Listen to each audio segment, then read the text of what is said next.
Hello. Today I'm going to be mapping the Amie Owens case using forensic astrology mapping in an effort to try to find her. Missing people and fugitives have been found using forensic astrology. I'll put links below. And this is Amie Gail Owens, and she was last seen on March the 30th, 2025. She was last seen leaving her home in Goshen, Ohio. She said to some family members that she was going to travel to Kentucky with a friend. And it's unknown when she left her location on Goshen Road. So I'm going to be using something that's not part of classical or traditional astrology in order to determine a last seen time. I actually used dowsing. Now, like I said, this is not part of traditional astrology, and it may not work at all. If it's not the correct time, it's not going to be accurate. According to the rules of traditional astrology, you must have the last seen time and the last seen location, and it has to be pretty precise. Like it has to be something like the 1200 block of Goshen Road at 4:15 p.m., something to that effect. So if dowsing is wrong and she didn't leave that house at 12 p.m., this will not be correct. But I still wanted to try to map her because she's a human being. She's out there and she matters. I also wanted to say that my thoughts and prayers go out to the friends and family of Amie Owens. I know they miss her, and I know that they want to find her. So if you can set aside a little time to pray for Amie Owens and her family, I'm sure they would appreciate it. There are two conditions where most astrologers will not attempt to map a case. Number one, if there is not a precise date, time, and location available for the missing person, and if the moon was void of course during the time of the disappearance. That is because statistically, when the moon is void of course, when somebody goes missing, they are rarely, if ever, found, and the perpetrators are rarely, if ever, caught if there is a perpetrator. It can happen, though, for void of course moon cases. Recently, a man was found about 59 years after he went missing, and he went missing during a void of course moon. I'll try to remember to post his case below, and so that gives us hope that even though somebody goes missing during a void of course moon, they could still be found. So the first thing I'm going to do is look up to see if the moon was void of course on the day that she went missing. So I'm going to start by typing mooncalendar.astro-seek.com, void of course moon astrology online calendar. And I'll put that link below. And this is the site we'll go to see if the moon was void of course when Amie went missing. So as you can see, it has brought up February 2026, but you can go over here, okay, and you can click 2025, and then you can click March, which is going to be right here. Now you're going to click change the time zone, and you want to use the time zone. We'll use Goshen, Ohio. We'll click on that, and we'll click set time zone. So now we're in the correct time zone for the moon void of course calendar. We'll scroll down to the bottom because she went missing on the 30th. And as you can see, the void of course moon began in Goshen, Ohio at 5:17 a.m. And It ended at 4:16 p.m. So, if dowsing was right, she went missing, or she was last seen on Goshen Road at 12 p.m. She went missing during the void of course period. Now, like I've said before, that doesn't mean this is hopeless. People have been found if they went missing during void of course moon. Roy Ben, I think was the name of the fellow that was found 59 years after he went missing. It just makes them a lot harder to find. It makes it take more time to find them, but it gives us hope that just because the moon was void of course when somebody went missing doesn't mean they're never going to be found. So try to keep that in mind. Also, I can't remember if I mentioned this, but if I didn't, I need to mention it now. Examples of void of course moon cases would be Jimmy Hoffa. I think he went missing in 1975 during a void of course moon, and he has not been found yet. Summer Moon Utah Wells, void of course moon, went missing June the 15th of 2021 from Rogersville, Tennessee. Sebastian Wayne Drake Rogers went missing during void of course moon, and also Trini Gibson went missing from the Great Smoky Mountains National Park near Klingman's Dome, October the 8th, 1976, I think. And she has not been found. But like I said, because of the Roy Ben case, um, I'm just not going to give up hope if somebody goes missing during the void of course moon. I'm going to start by showing you some of the materials I use. Kirsty McIntosh, Criminal Astrology Volume 1, The Forensic Astrology Workbook by Kirsty McIntosh. Now, you can Google Kirsty McIntosh and finding the missing using forensic astrology, and you will find that she has helped to solve cases, locate missing people using these astrology techniques. So I'm just going to show you a little bit about my setup. So of course I always have these two books, okay? So I'll get these out of the way. There is a worksheet in the workbook, a table that you will need, and I just made a Xerox copy of it and I taped it to my laptop for reference, and I'll show you why in a minute. And then I take and I print a hard copy of the event chart, also known as the last seen chart, okay? And I have to have a lot of light, so I have a lamp on my table, okay? And I'm using these microphones. They come in a 2-pack, and I think each one of them lasts about 6 hours, and you can just clip it to your shirt. And this is what it looks like.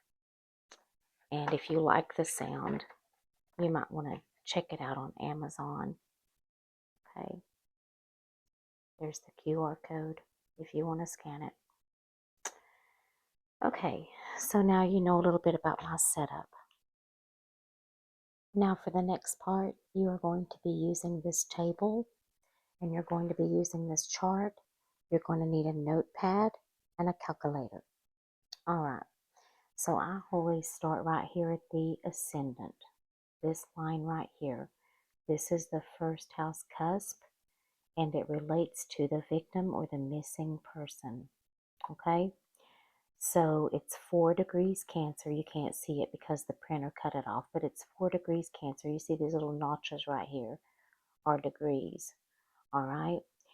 And so what you'll do is, since it's Cancer, you'll look over here at this chart, right?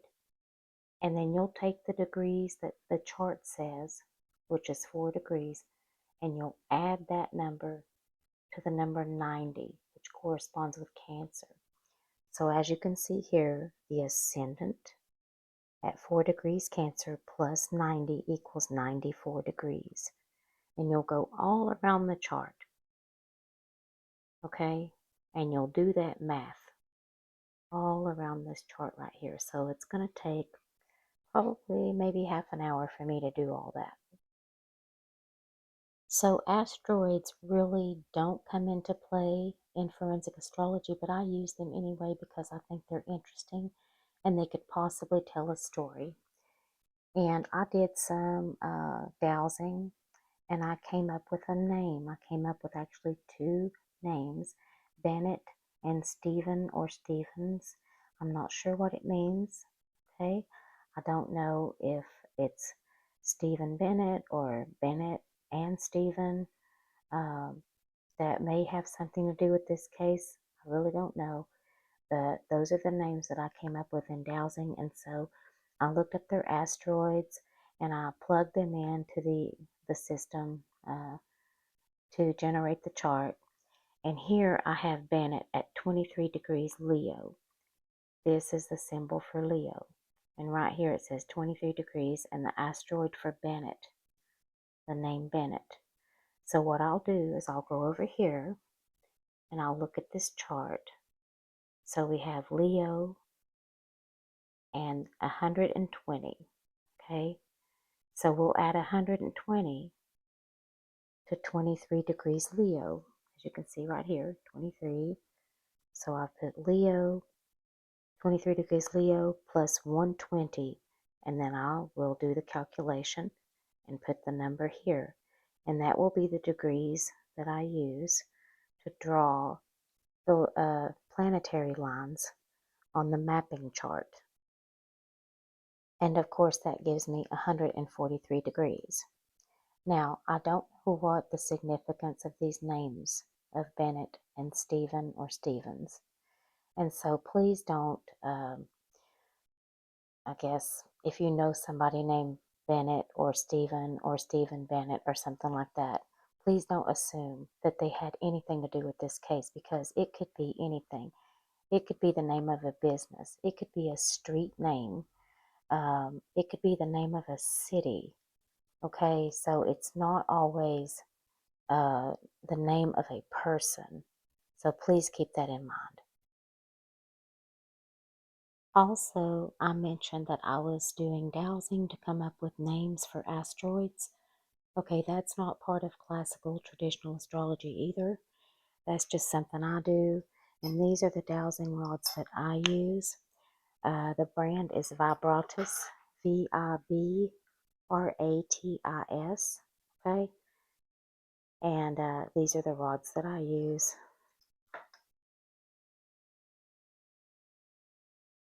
So now I've gone all around the chart and I have plotted all of the asteroids, the planets, the north node, the south node. Now the south node is going to be invisible, but it's going to be opposite the north node. So if the north node is at 0 degrees Aries, then the south node is going to be across the street at 0 degrees Libra. Okay? And so I have plotted also the part of fortune, Lilith, DNA, which is an asteroid, and also the cusps, the 4th house cusp, the 10th house cusp, the ascendant, which deals with the victim or the missing person, and the descendant, which deals with the criminal, the kidnapper, if that is the case. We don't know that. So anyway, as you can see, I've done all of the mathematical equations, I guess you could say, for all of the points that I wanted to plot. Now you're going to go to scribblemaps.com to set up a Scribble Maps account. Okay, and you're going to select the Pro plan, which is $19.99 a month, I believe. This is going to be Pro Basic, it looks like. Let's see here. Let me scroll down. Yeah, $19 a month. you can get prepaid annual for $14 a month. And so you would start with that plan, and I think it comes with a trial, and then after the trial, they start charging you $19 a month. So after that, you're going to log in and get started. Before you do any mapping whatsoever, you need to go here and click on this settings tool right here. Well, I'm not doing so great. Okay, I've clicked on it and this popped up. Now you have two choices. You do this in metric or imperial.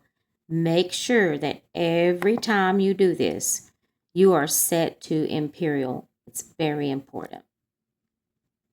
You're going to select the style of map that you want. I clicked on style, okay, and then you're going to select if you want hybrid, okay, which is going to give you a different look, okay, and I like road, okay, that's just it just looks more clear. The only thing is you can't see things like terrain, really.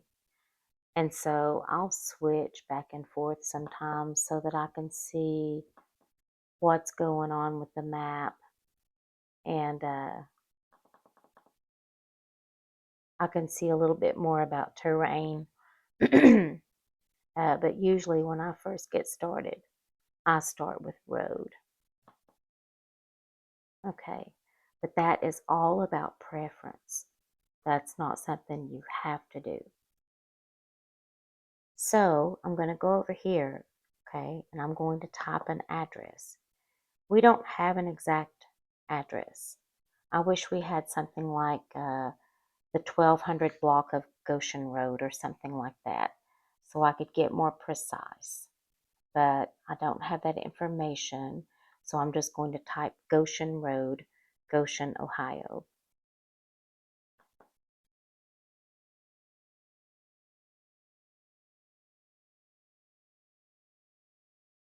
And here it pops up, and I'm going to click on it.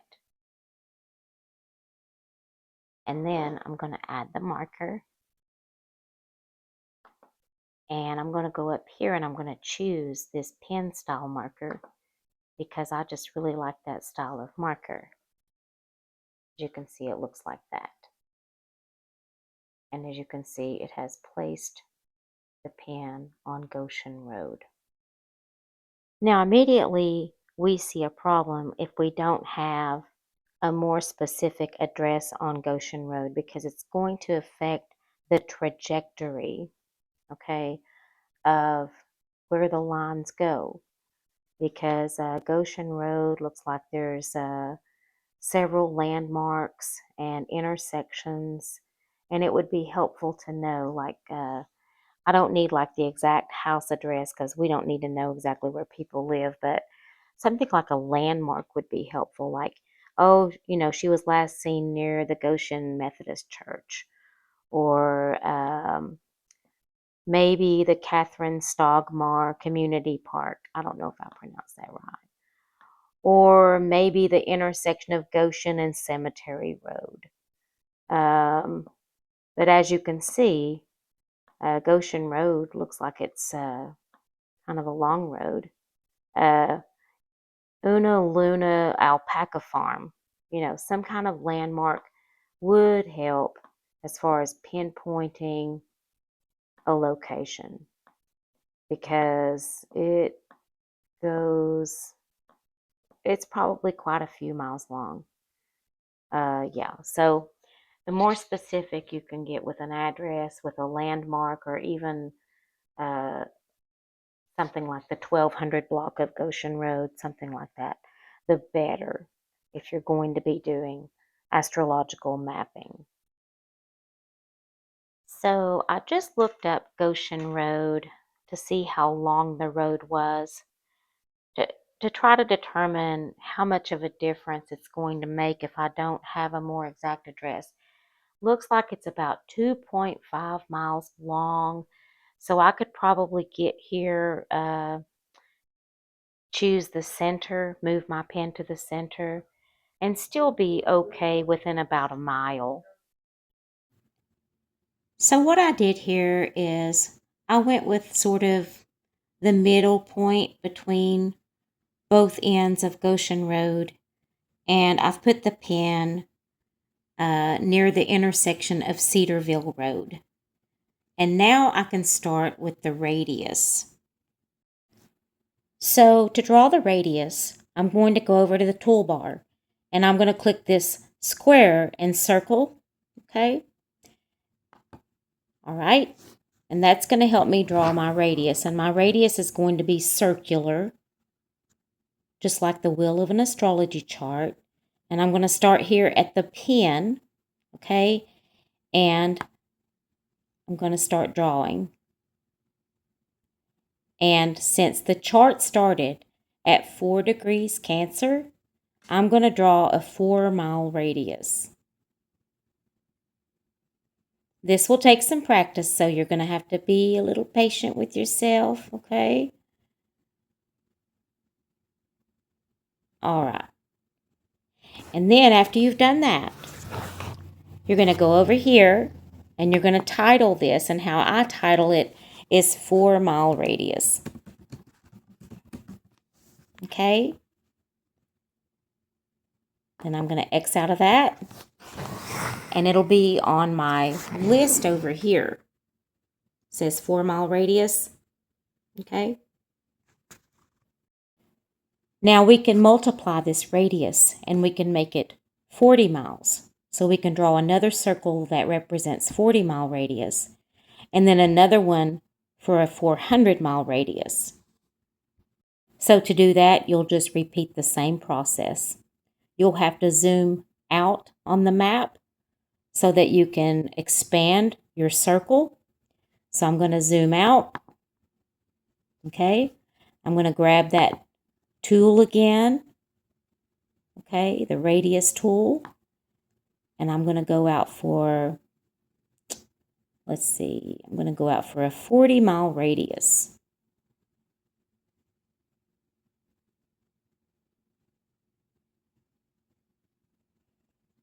And there we go. Then I'll go over here and I'll label 40-mile radius.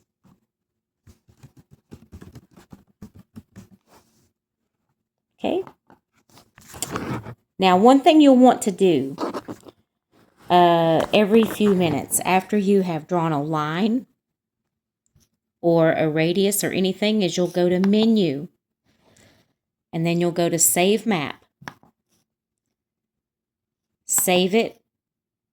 You want to keep doing this frequently, because if something happens and you have not saved your map, you could have to go and do this all over again, and you don't want to have to do that. So save your map. I do it every time I draw maybe a line or two, or a radius or two, something like that. So it's very frequently that I save my map. Now I'm going to zoom out again using the zoom tool, okay, to draw my 400-mile radius. Okay, so I'm going to grab my tool again, my radius tool. I'm going to start here, and I'm going to watch the radius, which is going to be right here. Okay, and right now I'm at 381 miles.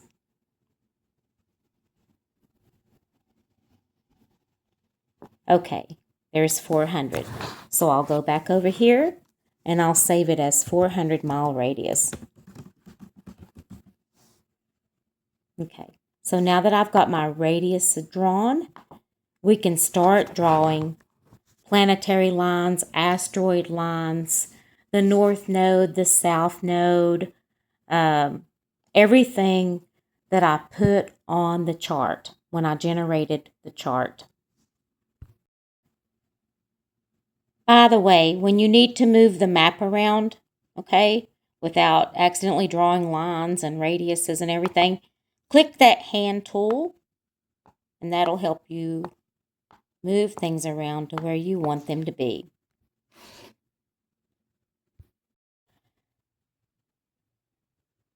So when it comes to the radius shading and the perimeters around the radius, you can actually change those to make reading your map easier, okay?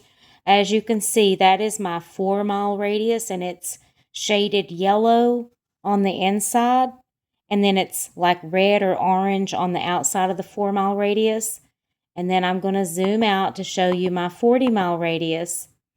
I've given the 40-mile radius kind of a different shade and a blue perimeter. And then my 400-mile radius, I gave a different color. I think it's like a greenish color, and a purple border around the radius. So that helps me know more about what I'm looking at, okay? It's just helpful to me.